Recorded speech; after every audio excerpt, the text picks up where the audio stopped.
Market news now. Hong Kong markets led gains in Asia, with Japan's Nikkei hitting a fresh 34-year high as it attempted to scale its all-time peak. Markets in China are set to reopen on Monday after the week-long Lunar New Year holidays.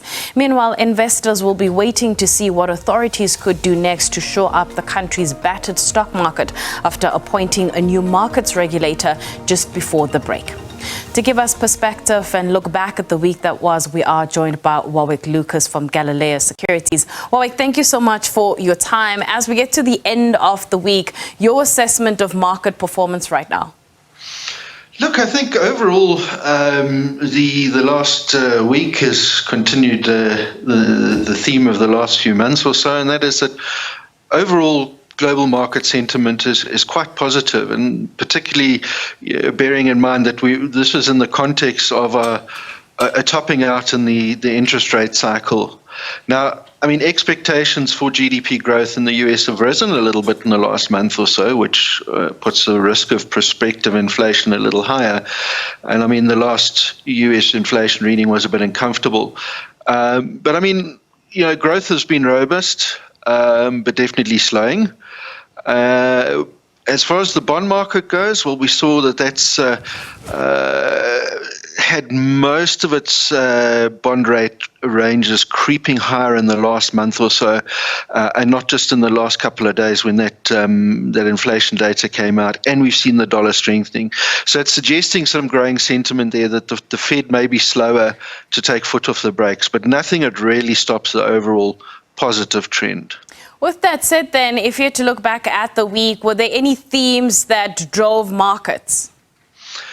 So I think that look, that last data item was obviously most important. I think within the local context, I mean, we still are subject to, well, firstly, what is happening on the overseas markets, and also what are our local concerns. And I mean, we've seen the rand struggling. We've seen subdued commodity prices. So, I mean, there are some growth concerns out there globally. They're not severe, but they are present. Is there a sector or a particular stock when you look at either the JSE or the S&P 500 that's lagging?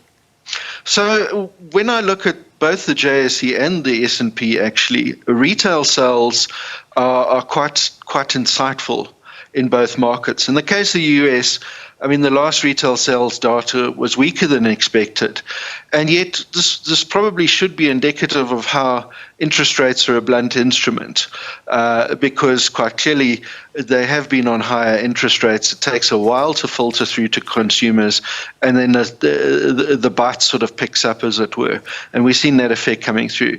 In South Africa, annual full-year data, which is 22 versus 23, showed the pressure of load shedding, both in the annual data, but you'll see it also is borne out in the December to December data. I mean, the prior base period of December 22 had terrible load shedding. And the key point here is, I think this retail sales data really just shows how we're going to see a lot of noise coming through into short-term economic data, courtesy of load shedding. I think it's going to be quite important in looking at general commentary around it, that one is always comparing like for like. I read a very interesting stat that over 80% of S&P 500 companies have beat earnings expectations versus the annual 76% average. Given the U.S. earnings season and the numbers that we got, including commentary, what kind of picture did corporate America paint? Okay, so it's generally quite a positive one. And I would guess you'd be talking there about quarter 3 2023 that's getting reported now.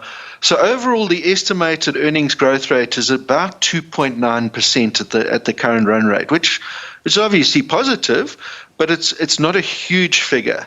And of that, I would say more than 75% came out with positive reports, so they're positive, but not enormous.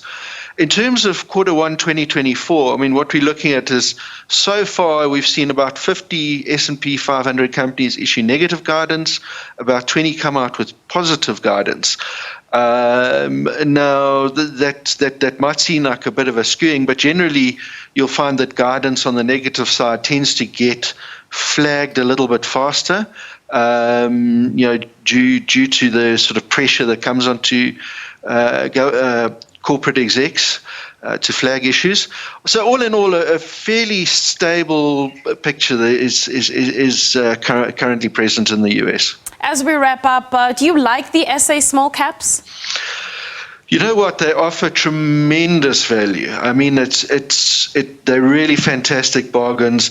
But of course, small caps are very exposed to the local economy, and in SA's economy, we need to see some relief from load shedding, low growth, low confidence, and high interest rates. So that means, despite the value, small cap punting is obviously still quite risky. Right. Warwick, thank you so much for your time. That is Warwick Lucas from Galileo Securities. We're going to take a quick break, and when we come back, we'll have more of your news and, of course, SME on Point.